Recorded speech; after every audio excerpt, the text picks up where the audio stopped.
Okay, now behave yourself. Good boy. Right, we're going to read the Boots and Buster storybook.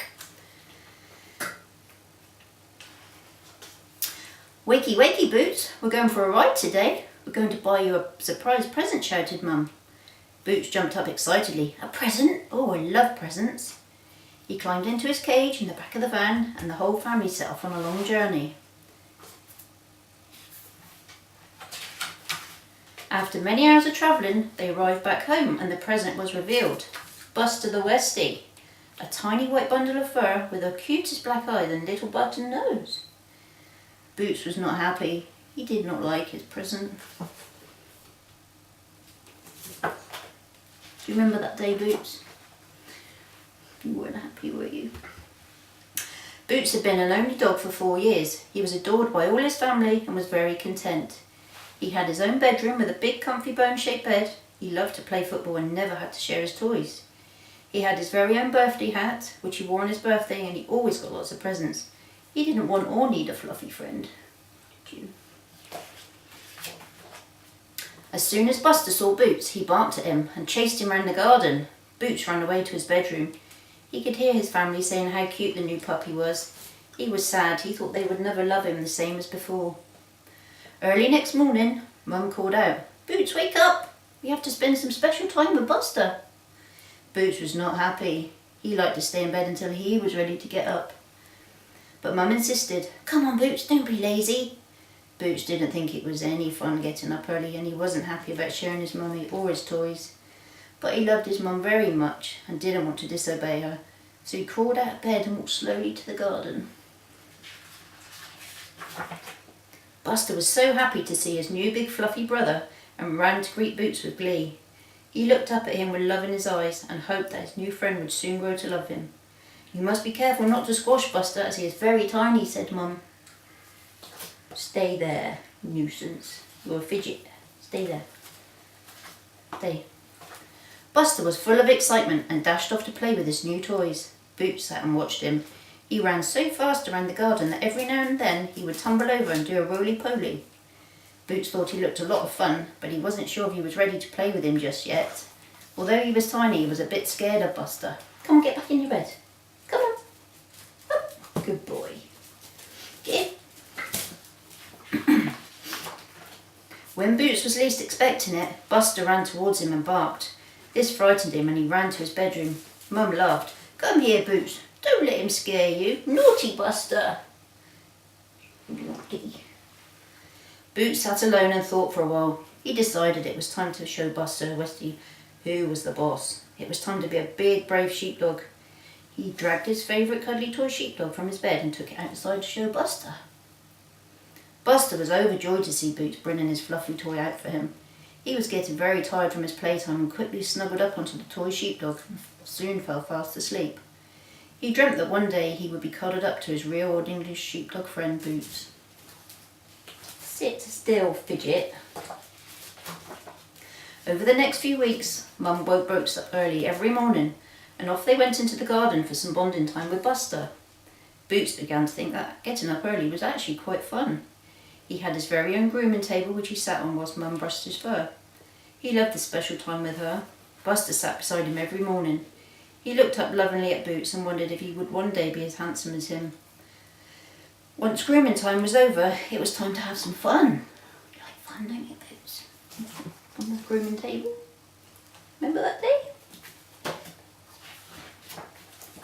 It wasn't long before Buster found Boots' favourite pink football. "Oh no, that is mine, my very best football," shrieked Boots.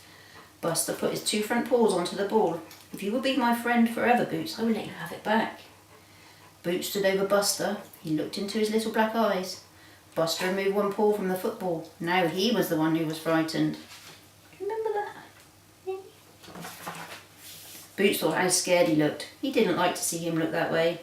"It's okay, you can play with my ball, Buster. I don't mind sharing it with you." Buster wagged his tail with happiness and ran off to find a string of toy sausages. Boots quickly grabbed the other end of the rope of sausages and a tug of war began. He thought it was actually quite fun having a little fluffy playmate. "What are you doing out of your bed? Come here, come. Come on. Come on here. Come on, up, up, up. Get Get in there and sit still. Sit still. The next day, Mum said, you stay there. You're still reading. Is this story so boring? Eh?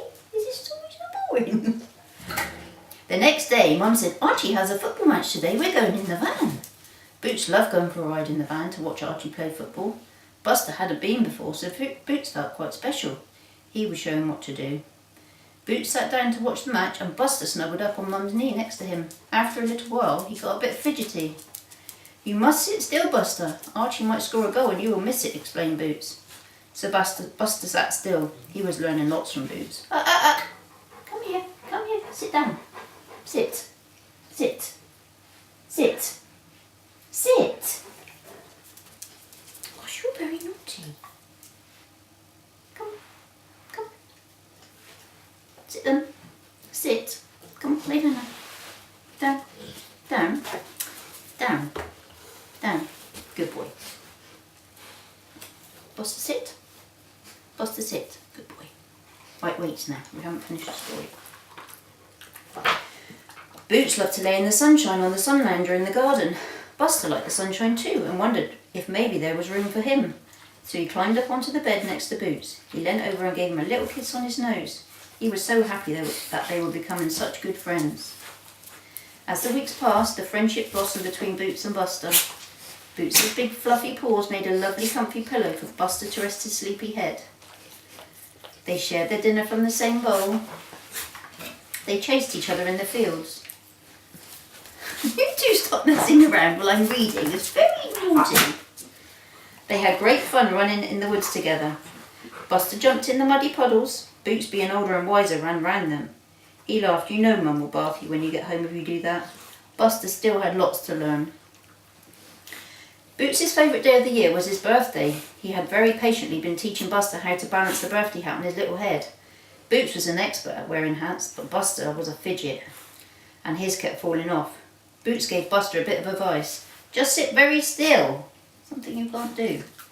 And so he did. The hat stayed on his head. On the morning of Boots' birthday, there was a lot of excitement in the house. Mum had hung the bunting, presents were stacked up high, and a carrot cake with a candle waiting to be lit was on the table. Time to open your presents, Boots, shouted Amy. Buster was so excited he hadn't seen presents before, all beautifully wrapped in shiny paper. Archie handed Boots a present. Buster quickly snatched it off him and ran into the garden with it in his mouth. Boots looked on in amazement. That was my present! He stood and watched Buster, who was hiding under the table. He was having so much fun ripping off the wrapping paper. Stay. Sit. Sit. Come on, lay down. Down. Down. Down. Boots, down.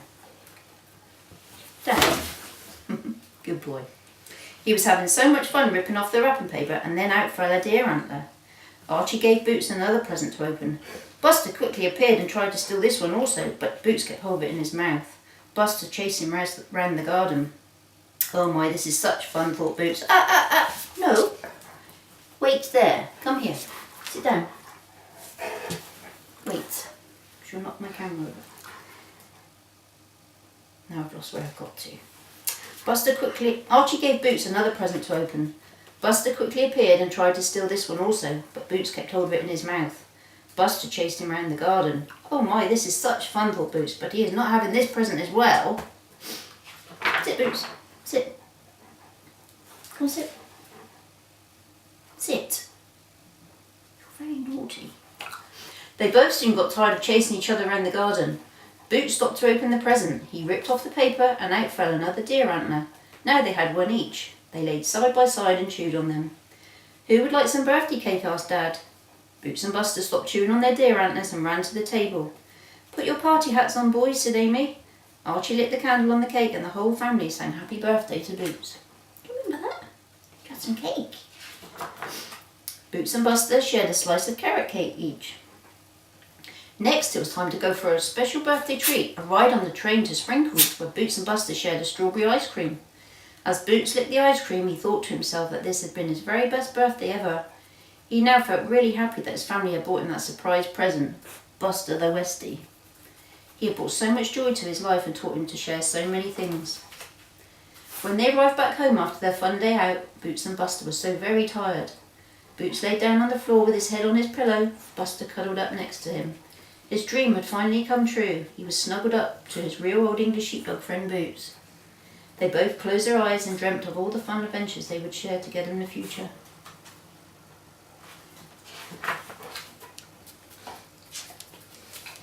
There you go, and that's the end of the story. And Boots has had enough, haven't you? Are you bored of that story? Hey? Are you bored of it? Good boys.